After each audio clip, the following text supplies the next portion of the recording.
সুন্দরে তার মন ভোলে না, ভোলে তার গুণে, আর খালি পান স্বাদ লাগে না, স্বাদ লাগে তার চুনে। এগুলো কবির কল্পনা, বলতে গেলে অল্প না, অধিক বলা ভালো না, আর জানা শুনে মন্দ না। মূল একটা সমস্যা আছে, সেটা হলো সালিসিদিকে ডাকেন হলো মূল সমস্যা।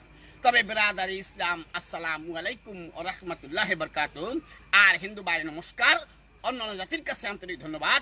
ছাত্র ভাই জিন্দাবাদ। উপস্থিত মন্ডলী, আপনাদের সঙ্গে যাত্রী হয়ে এই সামনে স্টেশনে নেমে যাব। তবে আমি একটা কোম্পানির চাকরি করি। বেশি বাদাম সকালে খালি পেটে খাবেন, রাত্রে খাবার পরে খাবেন, আর দুপুরে অর্ধেক খাইয়া তারপরে খাবেন। তবে নিয়ত কিন্তু 40 দিন পর পরিবর্তন করবেন। আর জ্বর বাড়াবাড়িতে ফালাবেন। জি জি, বাদাম তেলে বাইজেন্সি খাইতে মজা লাগে, দেব 5 টাকা। জি জি, ভেরি